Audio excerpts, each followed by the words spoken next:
প্রাক্তন তৃণমূল সাংসদ অপরূপা পোদ্দার তার স্বামী সাকির আলীকে গ্রেপ্তার করেছিল এনআইএ তাকে গ্রেপ্তার করেছিল রামনবমীতে 2023-এ রামনবমীতে হিংসার ঘটনায় তার যোগাযোগের জন্য বা তার মদতের জন্য তাকে অভিযোগে তাকে গ্রেপ্তার করা হয়েছিল। জামিন পেয়ে গেলেন আজ। কোন শর্তে জামিন, কিভাবে জামিন জানবো। অমিত আছে আমার সঙ্গে। অমিত, দেখো, এনআইএ স্পেশাল কোর্টে আজকে শাকিল আলীর যিনি আইনজীবী ফাজিলা আহমেদ তিনি জামিনের জন্য তিনি সওয়াল করেন এবং সওয়াল করতে গিয়ে তিনি বলেন যে 3 বছর আগের মামলা এবং এই মামলাতে অন্যান্য যারা গ্রেপ্তার হয়েছেন তারা প্রত্যেকে জামিনে রয়েছেন। এমনকি শাকিল আলীর এফআইআর তার নাম নেই এবং এছাড়া তিনি যতবার এনআইএ ডেকেছে তদন্তে তিনি সহযোগিতা করেছেন এবং একই সঙ্গে তিনি অসুস্থ। এই সমস্ত মেরিটকে তিনি সামনে রাখেন আজকে আদালতে সওয়াল করার সময়। অন্যদিকে এনআইএর তরফে আজকে জামিনের বিরোধিতা করা হলেও আজকে শর্ত সাপেক্ষে জামিন দেওয়া হয়েছে। সেক্ষেত্রে 15 দিন অন্তর শাকিল আলীকে এনআইএ অফিসে গিয়ে এনআইএ তদন্তকারী অফিসারের কাছে হাজিরা দিতে হবে, অর্থাৎ তদন্তে সহযোগিতা করতে হবে এবং আমাদের রাজ্য ছাড়া বা রাজ্যে ছেড়ে ভিন রাজ্যে তিনি কোনো কাজে যান তাহলে আদালতের অনুমতি নিতে হবে। এই মর্মেই 10,000 টাকা বন্ডে জামিন মঞ্জুর করেছে এনআইএ স্পেশাল কোর্ট।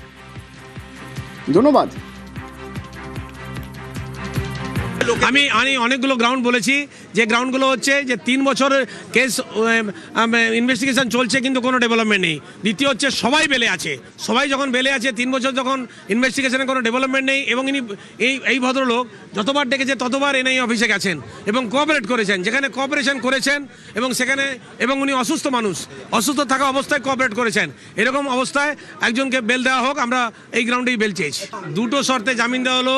সে 2টো শর্ত হচ্ছে, একটা হচ্ছে 15 দিন অন্তর একবার করে এনআইএ অফিসে যেতে হবে এবং কোর্টের পারমিশন ছাড়া স্টেটের বাইরে যেতে পারবেন না এবং এটা টিল ফাইলিং অফ চার্জশিট পর্যন্ত এই শর্তটা। একটা কাউন্সিলর যদি কোথাও যদি বাড়িতে বসে থাকে তার জন্য কনস্পিরেটর প্রমাণ করা যায় না, কিন্তু প্রমাণ করতে গেলে তার অ্যাক্টিভ রোল হতে হবে, তার প্রেজেন্সটা হতে হবে, ওখানে থাকতে হবে, তাকে কাউকে উত্তেজনা কথাবার্তা বলছে দেখাতে হবে বা সে আগে এই ধরনের কোনো কাজ করার জন্য কোনো উত্তেজিত করেছে লোককে এমন কিছু দেখাতে হবে। কোনো উত্তেজনা করেছে এমন কোনো কিছু দেখাতে পারেনি। কাউন্সিলর এলাকায় থাকবে না কি হবে, কিন্তু কাউন্সিলর কখনো তাকে উস্কেছে একটা লোককে এমন কিছু দেখানো নেই।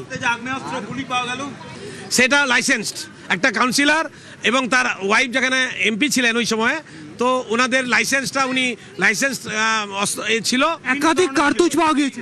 ওই গুলিগুলো লাইসেন্স গুলি, তার পেপারটা আমরা দেখিয়েছি।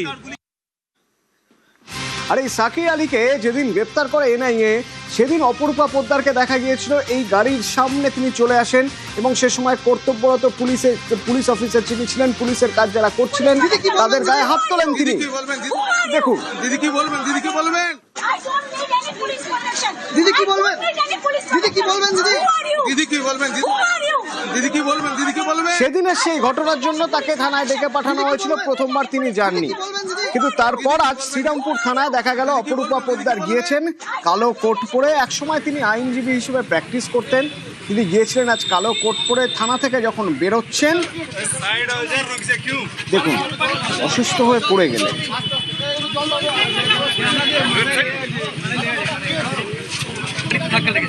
কি হয়েছিল তার?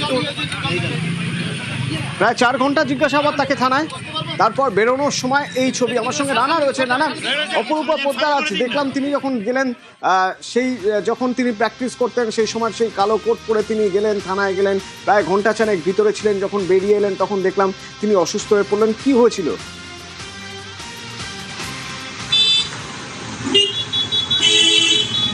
হ্যাঁ দেখো অতনু, প্রায় দীর্ঘ 4 ঘন্টা ধরে তাকে ম্যারাথন জিজ্ঞাসাবাদ করেছিল পুলিশ।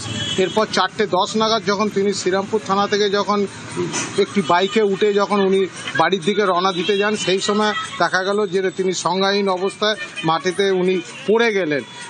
এতটাই তিনি বিধ্বস্ত ছিলেন, যেহেতু তিনি প্রথমবার যখন হাজিরা শ্রীরামপুর থানায় যে হাজিরা ছিল গত বুধবার, তিনি সেই হাজিরা এড়িয়েছিলেন। এরপরে যখন আবার আস্থার হাজিরা ছিল ঠিক সময়ের নির্ধারিত সময় 12:05 তিনি আসেন, কিন্তু দীর্ঘ প্রায় 4 ঘন্টা 10 মিনিট ধরে পুলিশ তাকে জিজ্ঞাসাবাদ করার পর তিনি কিন্তু অনেকটা বিধ্বস্ত অবস্থায় বেরোচ্ছিলেন। কারণ মানে সেদিন থেকে যেভাবে মানে পুলিশের সাথে, বিশেষ করে সংবাদ মাধ্যমের সাথে উনি যে লুকোচুরি খেলেছেন সেটা কিন্তু আজকে স্পষ্ট হয়ে গেল।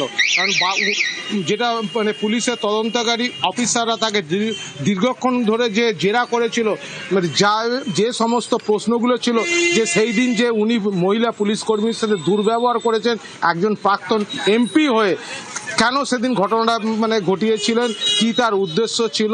কারণ মানে সেই সময় তো এনআইএ তার স্বামী শাকির আলীকে গ্রেপ্তার করে তাকে তো গাড়িতে করে নিয়ে যাওয়া হচ্ছে, তাহলে কি কোনো প্ররোচনার উদ্দেশ্য ছিল?